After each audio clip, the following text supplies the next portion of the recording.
Hey everyone, different style video today. I'm going to be still taking you through my Max Monsters prep, but instead of doing my typical single workout training vlog, I made more of a montage video this week. It's going to show my entire week, and I'm just going to voice over what I did, what I'm thinking about while I'm doing these lifts, why I programmed it this way. If you like these kinds of videos, instead of the training videos where I'm talking in between sets, breathing really heavy into the mic, let me know. If you enjoy this, I'd love to do more of it. I think it gives a better picture of what prep actually looks like versus just a single workout. So I'm excited to do this, and we'll see how it goes. Alright, day one here.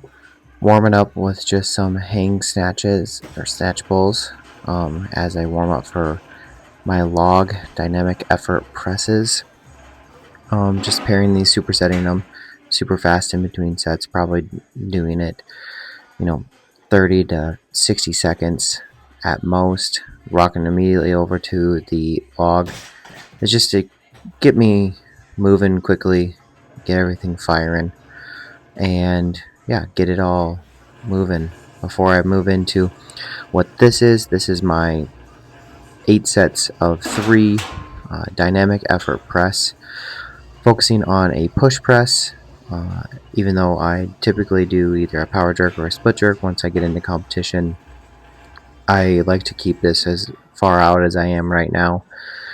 Keep it with a push press to keep the tricep strong and just be working on that dip.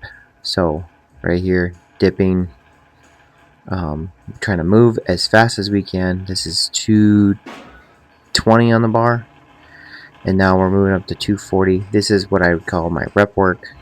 So we're past the dynamic effort, getting into the meat and potatoes, doing 3 sets of 5 at 240. As you can see, it was a little tough, but it was okay. Got a little dancing in, got a little 2000s rap going during this workout, so I was feeling it. But yeah, these push presses felt okay. They're not great. I'm not a great push presser, so it, it ebbs and it flows, but it's good to work on it this way. And then here we're moving into some log dips. This is at 370, so dipping down, popping up. It's a great way to overload the dip and kind of expose some weaknesses. Moving into day 2, we're going into some cleans with some front squats. Went to a lower block, as you can see, than I normally do, and bounced, didn't catch it, and knocked over a chalk ball. Great way to start your workout. Highly recommend. Figured it out afterwards.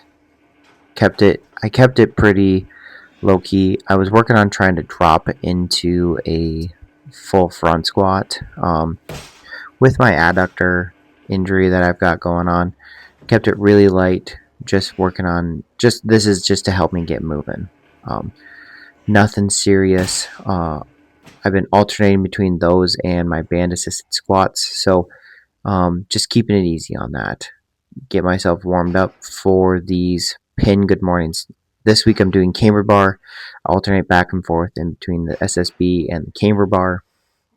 I think they feel just slightly different. The SSB pulls you forward a little bit more with the way that these camber bar sets are set up.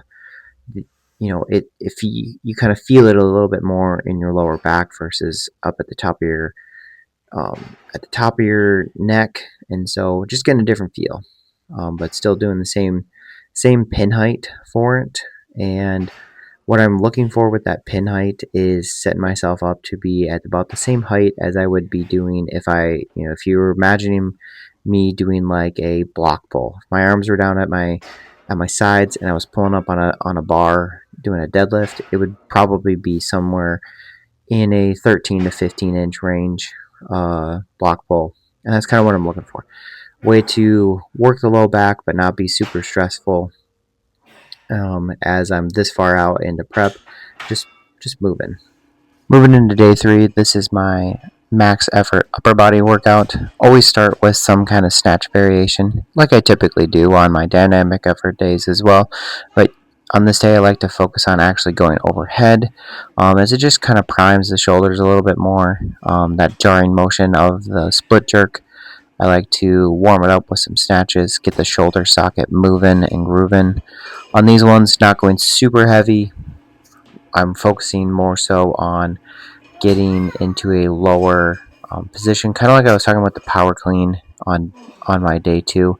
I'm trying to drop a little bit more, expose my hip and my adductor to greater range of motion than just a power, just to get it feeling right and get it used to bigger ranges of motion, so I can finally start, squatting relatively normal. And it's been going well, trying to really focus and hammer it to make sure that it's feeling right, and it's going well. So from here we're just improving. All right, we're going to move into our log. We have 3 sets of 2 log split jerk. Showing off my warm up.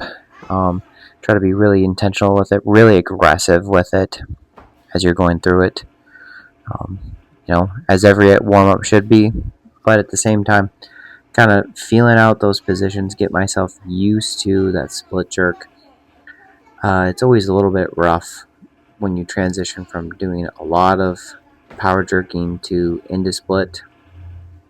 At least for myself, I never feel super confident about where my back foot needs to go, and so I just like to sit into those positions a little bit more. Jumped a couple sets. Now we're up into the 200s. Still warming up here. We're going to get into the upper 2s before our actual work sets. Right here, believe this will be my last warm-up set at 260. And it felt okay. It wasn't great, but it's so hard to tell with doing Olympic movements versus like a push press. With them, you can not feel great and it still end up being an okay day, just because you're moving so quickly. So here's 290. This was my second set of 2, so I felt pretty good about this. The going for a full clean and press is not something I typically do, and so it's been a tough couple workouts doing full clean and press, but that tells me that it's probably something good for me. And yeah, this was a solid set at 290. Really liked it, so I jumped to 300 on that third and final set. Not a big jump for myself, but felt good about it. This first rep I quite liked. It was probably my best feeling one of the day. Honestly, it looks crisp, felt good. Got myself pretty fired up for this next one, thinking it was going to be a breeze of a 300, and it just doesn't quite go. It gets stuck. My dip is weird, and then I just lose a little bit of tightness and doink it off the forehead. And that happens. It's tough with doing a split jerk, because sometimes if your technique isn't perfect, it's just not going to work. Here, I moved into, after my primary work, I moved into these just dip and pops. I saw Martins Lisi's doing these on his YouTube video, and so more so, I wasn't actually like planning to do these. I just had seen him do these and was like, I'm gonna give those a shot, just see what they feel like. And I kind of liked it. It kind of felt nice to go about it and do that. And here we're into the very next day, last and final day of our workout week. And before I got into my dynamic effort front squats, I was doing a couple ISO max effort pushes against the rack, just to get fired up. And then this is 6 sets of 1 of a tempo front squat down, just being really slow to control, getting max effort, and then doing one sandbag to shoulder. This is a super light sandbag, just 180. So it's nothing crazy. I'm just trying to get the heart rate moving and grooving before I move into my deadlifts. Here's me. I'm doing a little arguing with my toddler. Um, she's always trying to do some kind of adventure when we're working out, so she's always got some kind of fun question for me. Um, these felt really good. Uh, Going that low has not been a thing for close to 6 months with my adductor hip injury, and so we're finally getting there, and things are heading in the right way with squats. So we're moving into doing 5 sets of 4 here of deadlifts. It's been deadlifts have been actually feeling pretty solid. This is my first working set at 460. Um, Felt absolutely great ripping through these, and I can't complain about them, honestly.